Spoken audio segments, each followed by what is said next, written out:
Hello students, good morning everyone. Preposition की series के बाद आज हम देखने जा रहे हैं आर्टिकल्स।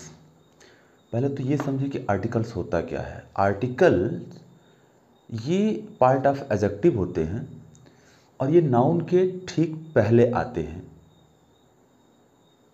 आर्टिकल्स की बात करें तो आर्टिकल दो प्रकार के होते हैं, इनडेफिनिट आर्टिकल और डेफिनिट आर्टिकल। जो इनडेफिनिट होते हैं, इनडेफिनिट, तो इनडेफिनिट में ए और एन आता है, और जहाँ तक डेफिनेट आर्टिकल की बात है तो डेफिनेट में द का प्रयोग किया जाता है। तो टोटल ए, एन और द, ये तीन आर्टिकल हैं इंग्लिश में। यानी कि हम ऐसा कह सकते हैं कि a, an and the are called articles in English grammar. Clear? अब इसको समझने की कोशिश करते हैं। कुछ एग्जाम्पल्स हमने लिए हैं यहाँ पर एग्जाम के पॉइंट ऑफ व्यू से। देखें जरा। पहला कह रहा है कि ही इज एमपी। ध्यान दीजिएगा, ए और एन जो कि इंडेफिनिट आर्टिकल हैं, अनिश्चित आर्टिकल हैं, ये हमेशा साउंड बेस्ड होते हैं। दोनों, ए भी और एन भी। दोनों में फर्क क्या है? अगर जो भी नाउन आ रहा है जिसके पहले हमें आर्टिकल को लगाना है, ध्यान दीजिए, अगर उसका साउंड हिंदी के व्यंजन यानी का से ज्ञा के बीच आ रहा तो हम ए लगाएंगे। ध्यान रहे ये दोनों सिंगुलर होने चाहिए, ए के लिए भी और एन के लिए भी। लेकिन अगर उसका साउंड आ से लेके आहा के बीच में आ रहा है तो हम एन का प्रयोग करेंगे। ध्यान दीजिए, इसमें आपको ए, ई, आई, ओ, यू पर नहीं चलना है, नहीं तो आप धोखा खा जाएंगे।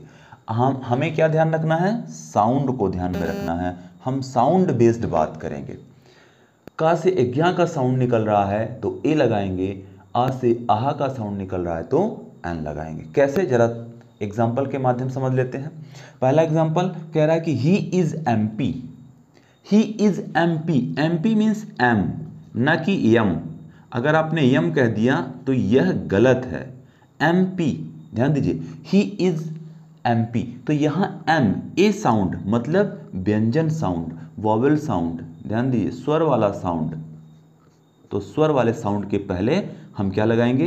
एन। एमपी मतलब member of parliament. Madhya Pradesh से मतलब नहीं है, मेंबर ऑफ पार्लियामेंट है ना, वह मेंबर ऑफ पार्लियामेंट है, वह सांसद है, कहने का ये मतलब हुआ। अगेन देखिए, कह रहा है give me 1 rupee note. Give me 1 rupee note. One means वा। जब वा साउंड निकले मीन्स व्यंजन sound, consonant sound, it means यहां पर ए का प्रयोग किया जाएगा। गिव मी अ 1 रूपी नोट। अब देखो, ओ तो वैसे वॉवेल है इंग्लिश के हिसाब से देखें तो, लेकिन साउंड को ध्यान में रखना है। साउंड क्या निकल रहा है? का से ज्ञा के बीच में, यानी कि व्यंजन साउंड। और व्यंजन साउंड निकलने की वजह से यहां पर क्या होगा? ए। गिव मी अ 1 रूपी नोट। अगेन देखें, कह रहा है कि the train left dot dot dot are एगो। इसको आर पढ़ते हैं, आर या आवर कुछ लोग कह देते हैं, आ। ध्यान दीजिए, एच यहां पर साइलेंट होता है, तो यहां पर आर, आ साउंड होने की वजह से स्वर साउंड है और यहां पर एन का प्रयोग किया जाएगा। इसी प्रकार रीता इज यूरोपियन है तो ई, लेकिन साउंड क्या निकलेगा? यू, या से निकल रहा है यूरोपियन, और यूरोपियन क्या है? व्यंजन साउंड का से ज्ञा के बीच में आएगा, इसलिए यहां पर रीता इज अ यूरोपियन। इसमें आपको कंफ्यूज जरा भी नहीं होना है। एग्जाम में अगर आप ए, ई, आई, ओ, यू के बेस पे चलोगे तो आपसे कई बार धोखा हो सकता है। अगेन देखिए, गीता इज ऑनेस्ट गर्ल।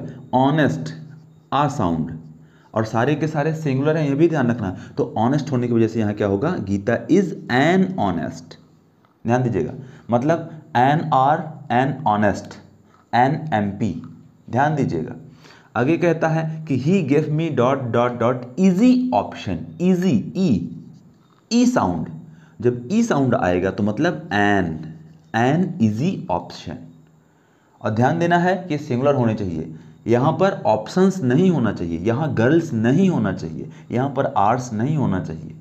ठीक है। Again, gold is precious metal. अच्छा, यहां पर एक खाली स्थान होना चाहिए, यहां खाली स्थान नहीं दिया गया है। गोल्ड इज प्रेसियस मेटल, सोना जो है कीमती धातु है। अब यहां प्रेसियस तो पा साउंड निकल रहा है, प्रेसियस प्रा, तो प साउंड निकलने की वजह से यहाँ पर क्या होगा a. Gold is a precious metal, सोना एक बहुमूल्य धातु है या कीमती धातु है। प्रेसियस मतलब बहुमूल्य या कीमती। Again Mahabharata was written by Ved व्यास।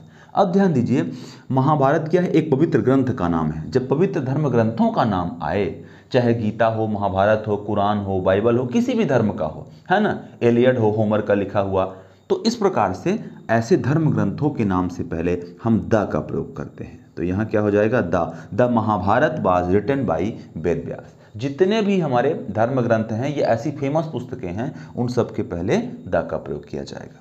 आगे देखिए, कह रहा है Puneet is dot dot dot NCC cadet. NCC, NCC, N A sound, तो ए साउंड होने की वजह से यहाँ पर क्या आएगा, स्वर साउंड। तो स्वर साउंड मीन्स एन का प्रयोग। तो Puneet is an NCC cadet. देखिए आखिरी देखिए इसमें, honesty is dot dot dot best policy. यहाँ पर बेस्ट को देखें, यह एक सुपरलेटिव डिग्री है। Good, better, best, high, higher, highest, poor, poorer, poorest. तो यहाँ पर आपको ये ध्यान देना है कि जब भी सुपरलेटिव डिग्री आए, कौन सी, सुपरलेटिव डिग्री, तो सुपरलेटिव डिग्री से पहले हमेशा द का प्रयोग किया जाता है।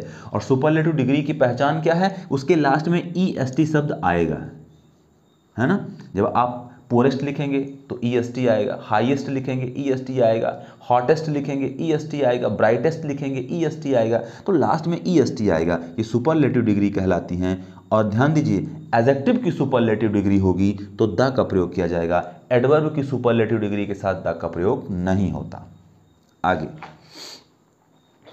11 नंबर देखिए, कह रहा है कि today is dot dot dot hottest day of the year. Hottest, फिर से आप पकड़िए इसको, जैसे बेस्ट था यहाँ पर हॉटेस्ट आ गया, मतलब सुपरलेटिव डिग्री। बताइए क्या लगेगा, द का प्रयोग। Very good. अगेन देखिए, कह रहा है pages of this book is torn, है ना। पेज जो हैं इस किताब के क्या हैं, टॉर्न हैं, फटे हुए हैं। अब ध्यान दीजिए, पेजेस, पेजेस का मतलब है प्लूरल नाउन, पेज तो है नहीं, पेजेस। अब प्लूरल नाउन है तो ए और एन का कोई चांस है नहीं, और लगाना अगर हमें आर्टिकल ही है तो यहाँ पर द होगा। द क्यों होगा ये भी समझ लें। जब हम किसी कॉमन नाउन को पर्टिकुलराइज कर देते हैं तो हम वहाँ भी द का प्रयोग करते हैं। मतलब यहाँ कि कौन से पेजेस की बात हो रही है, कोई भी पेज नहीं है यहाँ पर। पेजेस का मतलब क्या है, इसी किताब के पेजेस की बात हो रही है। कोई एक पुस्तक है, उस पर्टिकुलर पुस्तक की बात हो रही है, इसलिए यहाँ पर द का प्रयोग हो गया है। कॉमन सी चीज़ों के पहले अगर हम उनको पर्टिकुलराइज करें तो द का प्रयोग हो जाता है। जैसे हम कहें ही इज़ द मैन, यह वही आदमी है हु मेट मी यस्टरडे, जो मुझे कल मिला था। तो कहने का मतलब हमने उस व्यक्ति को पर्टिकुलराइज कर दिया तो द का प्रयोग हो जाएगा। तो यहाँ जो पेजेस हैं किस बुक के, इस बुक के, इसी बुक की बात हो रही है, इसी बुक के पेजेस की बात हो रही है, इसलिए यहाँ पर द का प्रयोग, और इसे कहते हैं क्या, पर्टिकुलराइज कर देना। ठीक है, चलिए आगे बढ़ते हैं। कह रहा है कि ही ले अनकॉन्शियस फॉर आर। अब आर एक बार फिर से आ गया है, आ साउंड निकल रहा है, आपको अब तो याद आ ही गया होगा कि यहाँ पर एन का प्रयोग किया जाएगा। Very good. अगेन देखिए, कह रहा है कि the principal talk to dot dot dot boy. The principal talk to a boy, यहाँ पर क्या हो जाएगा, अ बॉय। अच्छा, इसमें एक चीज और थोड़ा सा समझ लें। एक रूल द का है, द का रूल कहता है कि अगर हमारा जो सब्जेक्ट है वो द से शुरू हो रहा हो तो आगे जो ऑब्जेक्ट आता है, क्योंकि इसका असर इस पर भी पड़ता है, इसलिए यह भी द हो जाएगा। तो यहाँ पर द का प्रयोग करेंगे यहाँ के हिसाब से, ना कि ए का प्रयोग करेंगे। ठीक है, ये बात ध्यान रखना। इसी के संदर्भ में एक और एग्जांपल समझिए। जैसे हमने कहा द गंगा, अब ध्यान दीजिए, the Ganga is the holy river. ठीक है, the cow is the pet animal. तो यह भी एक रूल है। वो क्या कहता है कि अगर सब्जेक्ट हमारा द हो और उसका जोर ऑब्जेक्ट पे जा रहा हो तो उस ऑब्जेक्ट के साथ भी हम द का प्रयोग कर सकते हैं। ऐसा भी एक नियम है। ठीक है, लेकिन कई जगहों पर ऐसा भी मिलता है कि the principal talk to a boy अथवा the Ganga is a holy river. ये दोनों प्रकार से चीज़ें आती हैं। अब आपको वहाँ पर थोड़ा सा ध्यान ये देना है कि आप द का प्रयोग करेंगे या फिर ए का प्रयोग करेंगे। इसमें दोनों ही बातें सही हो सकती हैं। दोनों बातें सही क्यों हो सकती हैं? क्योंकि अगर साउंड के बेस पर हम जाएं तो हम यहाँ पर बॉय के हिसाब से ब निकलेगा और हम यहाँ पर ए का प्रयोग भी कर सकते हैं। इसलिए ना तो यहाँ ए का प्रयोग गलत माना जाएगा और ना ही द का प्रयोग गलत माना जाएगा। लेकिन कुछ ग्रामरियन ये भी कहते हैं कि अगर सब्जेक्ट द से है तो ऑब्जेक्ट भी उस पर जोर पड़ता है तो वह भी द हो जाएगा। आइए आगे समझते हैं। कह रहा है European came to our school. European sound को ध्यान दीजिएगा। पहले तो हमें साउंड देखना है, सिंगुलर देखना है या प्लूरल देखना है, उसके बाद हम ए एन या द डिसाइड करेंगे। तो यहाँ पर a European. Again, mount Everest is highest peak of the world. ध्यान दीजिए, माउंट एवरेस्ट ये दुनिया की सबसे ऊंची चोटी है, लेकिन यहाँ पर आगे आप देख पा रहे होंगे और यहाँ दो जगह पर खाली स्थान है। हाईएस्ट तो EST, सुपरलेटिव डिग्री तो हम द का प्रयोग करेंगे, यहाँ तो कोई किंतु परंतु नहीं है। लेकिन ये शुरू में माउंट एवरेस्ट है, यहाँ पर हम द का प्रयोग नहीं करेंगे। ध्यान दीजिए, पर्वत श्रृंखलाओं के पहले हम द का प्रयोग तो करते हैं, लेकिन पर्वत श्रृंखलाओं की जो ऊंची ऊंची चोटियाँ हैं, ऊंची चोटियों के पहले कभी भी द का प्रयोग नहीं होता। इसलिए यहाँ पर जीरो आर्टिकल का प्रयोग किया जाएगा। कभी कभी ये भी एग्जाम में पूछा गया है। ये जो फाई का चिन्ह हमने बनाया है, जीरो बना के क्रॉस किया है, तो ये फाई का चिन्ह है। मतलब जहाँ जीरो आर्टिकल लगता है वहाँ इस चिन्ह का प्रयोग कर दिया जाता है। इस चिन्ह का मतलब है नो आर्टिकल। इसको हम फाई कहते हैं फिजिक्स की भाषा में। तो माउंट एवरेस्ट के पहले ध्यान दीजिए, कभी भी द का प्रयोग नहीं होगा। न सिर्फ माउंट एवरेस्ट बल्कि दुनिया की जितनी भी चोटियां हैं उन सब के पहले कभी भी कोई आर्टिकल प्रयोग नहीं होगा। अगर किलिमंजारो है तो द किलिमंजारो नहीं होगा। ठीक है, अगर माइकल बेंसन है तो उसके पहले द का प्रयोग नहीं होगा। ठीक है, तो ये आपको ध्यान रखना है। ये जितनी भी चोटियां हैं, किसी भी पर्वतमाला की कोई भी चोटी होगी। अब जैसे मकालू है तो द मकालू नहीं होगा, गौरी शंकर है तो द गौरी शंकर नहीं होगा, केटू है जिसको हम लोग गाडविन ऑस्टिन कहते हैं तो द केटू नहीं होगा। ठीक है, यही चीज़ आपको ध्यान में रखनी है। यहीं पर धोखा हो जाता है। बच्चे सोचते हैं कि माउंट एवरेस्ट दुनिया की सबसे ऊंची चोटी 8,848 मीटर, तो यहाँ तो द लगना ही चाहिए, संसार की सबसे यूनिक चीज़ है। उनके दिमाग में ये चीज़ कई बार आ जाती है कि दुनिया की सबसे यूनिक चीज़ों के पहले हम द का प्रयोग करते हैं और यहीं पर वो धोखा खा जाते हैं। तो इस बात को आपको ध्यान में रखना है। ठीक है, अगेन देखिए, कह रहा है Ganga is a holy river. तो गंगा, अगर जितने भी हमारी वाटर बॉडीज़ हैं, चाहे वो नदी हो, तालाब हो, समुद्र हो, महासागर हो, खाड़ियाँ हो, है ना, उन सब के पहले वाटर बॉडी है तो द का प्रयोग होगा। सिर्फ नदी की बात नहीं कर रहे हैं कि नदी का नाम आगे। हाँ, अब ये बात आपको ध्यान रखना है कि नदियों के नाम आपको पता होना चाहिए। हमारे हिंदुस्तानी नदियों के नाम तो हमें पता है, लेकिन कई बार दुनिया की नदियों के नाम भी आ जाते हैं जो हमें नहीं पता होते। तो नदियों के नाम हमें ज़रूर पढ़ लेना चाहिए। जैसे बोल्गा यूरोप की सबसे बड़ी नदी है, यूरोप महाद्वीप की, तो बोल्गा तो द बोल्गा होगा, है ना। इसी प्रकार अगर हम एशिया महाद्वीप की बात करें तो एशिया महाद्वीप की सबसे बड़ी नदी जो है वो है हुआंगहो, जो कि चाइना में है।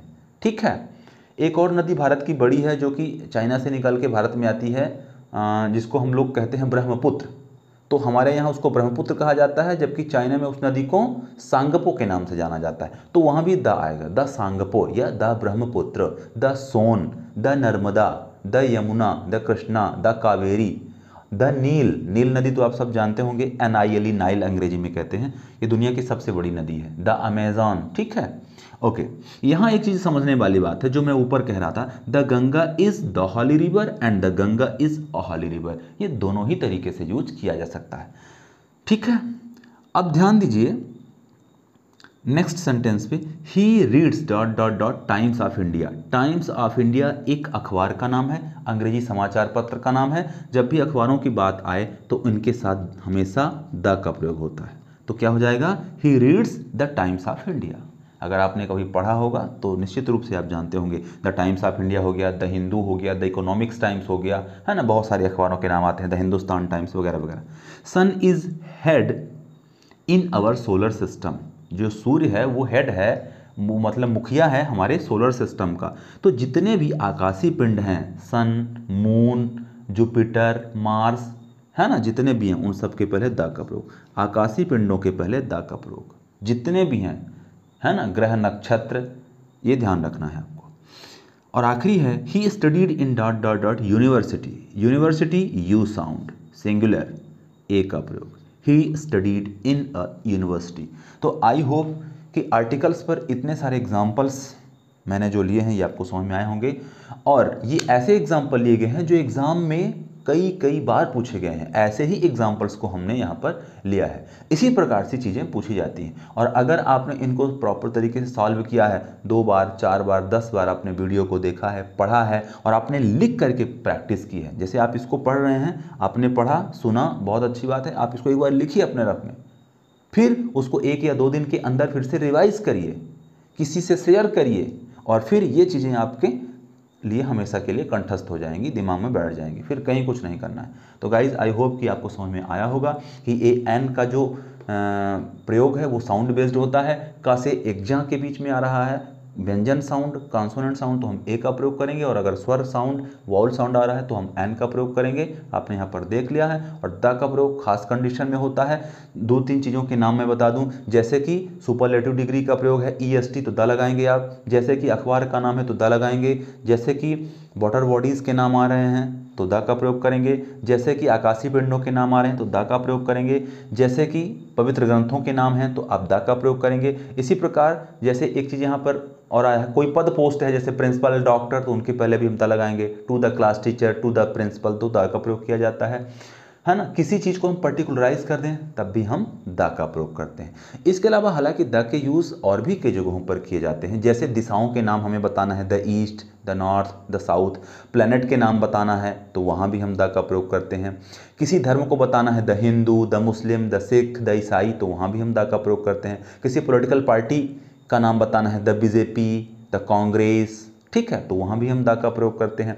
तो कहने का मतलब यह है कि द के और भी यूजेस हैं, ये जो हमारे एग्जाम के पॉइंट ऑफ व्यू से पूछे जाते हैं, फिलहाल हमने उनकी चर्चा की है। अगर आपको लगे कि इस जानकारी के अलावा द पर अभी और भी चीज़ें आपको चाहिए तो आप ज़रूर कमेंट करें, इस पर भी हम बात ज़रूर करेंगे। Thank you so much guys, take care.